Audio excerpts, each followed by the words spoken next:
Olá meus amigos do canal Tempo e Dinheiro, aqui quem fala é Celso Ricardo e eu quero falar um pouquinho hoje sobre a pecuária de corte. A pecuária de corte na hora da comercialização, a pecuária de corte e os mercados.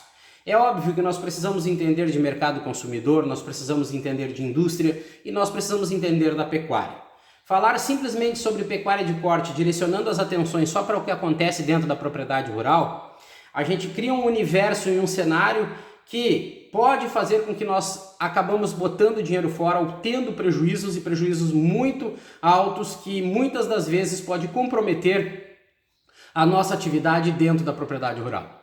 Mas o Brasil vive de alguns momentos, de algumas afirmações e se agarra de uma certa forma nessas situações que os problemas que nós vivemos, de uma certa forma, ficam esquecidos, não são trabalhados, não são resolvidos e principalmente o produtor rural acaba absorvendo esses prejuízos e esses problemas de uma maneira muito solitária.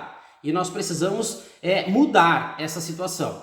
Nós precisamos garantir a todos os setores que compõem a cadeia produtiva de carne bovina lucratividade. Nós precisamos garantir a sustentabilidade operacional a partir dos resultados satisfatórios na hora da comercialização dos nossos produtos, da nossa matéria-prima. Então, é normal no Brasil nós escutarmos que o Brasil é o maior exportador de carne bovina. Cria-se um marketing tão forte que parece que tudo que acontece referente à produção de carne bovina no Brasil tem sucesso. E isso não é verdade.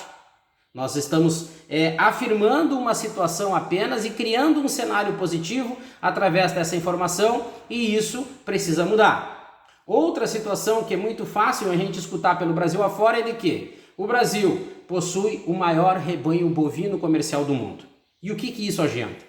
Nas duas situações, que o Brasil é o maior exportador e que nós temos o maior rebanho bovino comercial do mundo, essas duas situações favorecem somente aos frigoríficos, principalmente aos grandes frigoríficos do setor, que exportam para vários países do mundo, conseguem ter uma arroba comercial de venda muito alta, muito significativa, um valor muito significativo e tudo se restringe apenas à alta lucratividade e bons negócios para eles. Mas quando a gente vem para a pecuária de corte, e se nós formos analisar os 12 meses do ano, ou analisarmos os últimos 5 ou 10 anos, para entender quais são os resultados reais a partir de alta e baixa, principalmente na arroba do boi, nós vamos ver que o pecuarista brasileiro ele tem prejuízos. E os prejuízos não estão ligados apenas na hora da comercialização, na baixa do preço da arroba do boi. Nós temos problemas na hora da comercialização com os frigoríficos, com alguns frigoríficos na realidade, e é bom que a gente faça essa ressalva. Existem empresas boas e que o pecuarista tem sim segurança na hora da comercialização, e tem aqueles frigoríficos que não possuem essa segurança ou não passam essa segurança para o pecuarista. E aí eu estou me referindo a questões de toalete, abusivo de carcaça, eu estou me referindo a peso de balança e também a cobrança indevida da quebra de frio. Então o pecuarista brasileiro que negocia no gancho, ele sabe que ele tem prejuízo. De alguma forma ou outra ele vai ter prejuízo em determinadas negociações. Somados a isso, ele ainda tem prejuízo porque quem define o preço da sua matéria-prima, do seu produto, não é ele, pecuarista, são os frigoríficos. Os frigoríficos dizem quando, como e quanto vão pagar.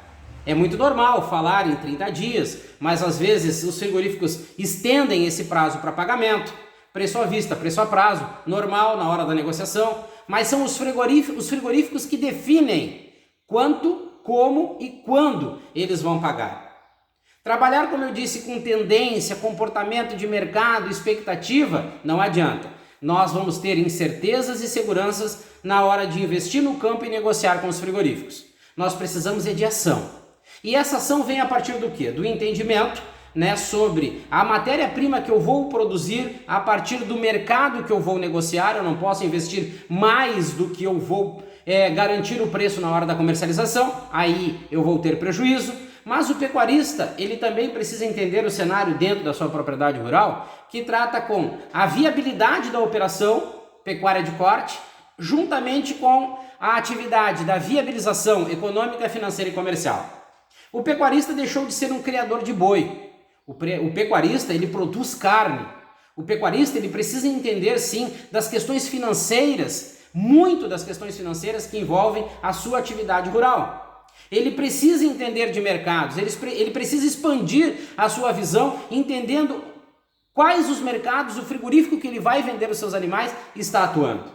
A partir dessas características, ele pode investir mais e melhor na sua propriedade rural, com a certeza de que esse investimento vai ser recompensado na hora da negociação dos seus animais com o frigorífico. O preço praticado, ele vai ser justo e vai garantir o investimento. Então, o pecuarista brasileiro, no atual cenário, ele perdeu o poder de barganha. Ele produz, ele investe, mas na hora da negociação quem diz é o frigorífico.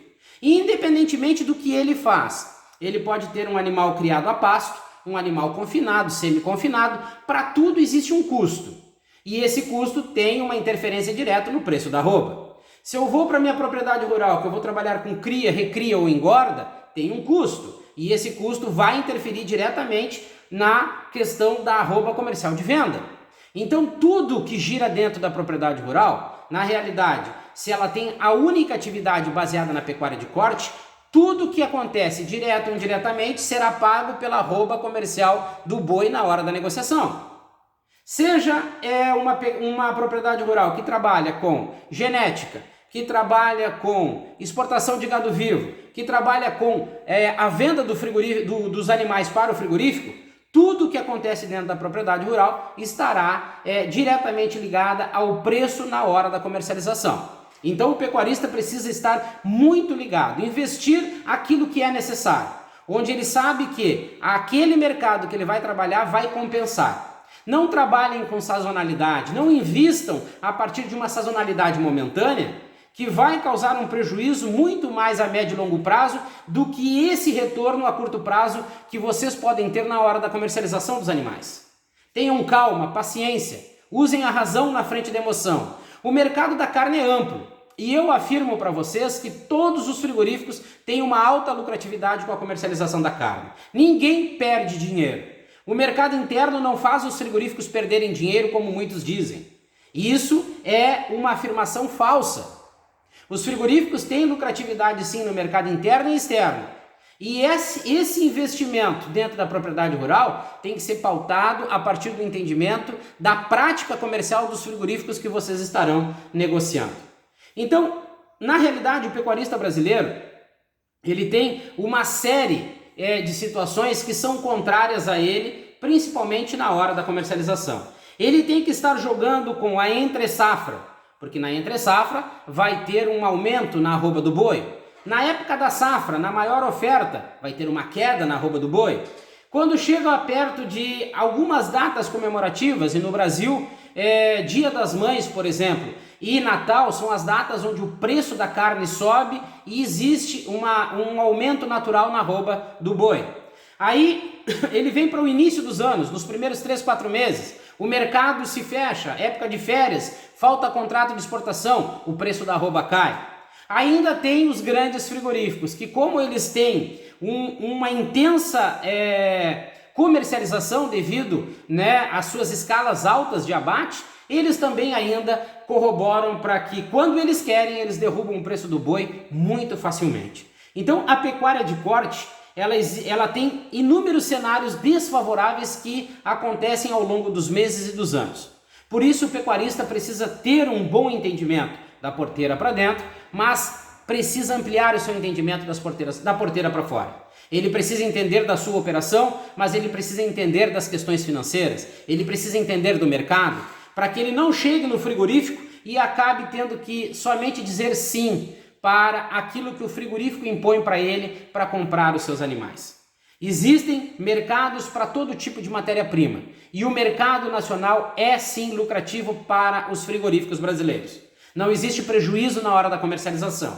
Então o pecuarista precisa entender que ele pode ser sim ele pode ser mais bem pago, ele pode ser bem sucedido na hora da negociação com os frigoríficos se ele tiver um maior entendimento sobre aquilo que acontece dentro da cadeia produtiva da carne bovina brasileira, isso eu não tenho dúvida. O preço da arroba do boi pode ser muito maior do que esse que está sendo praticado hoje, mesmo dentro do mercado interno.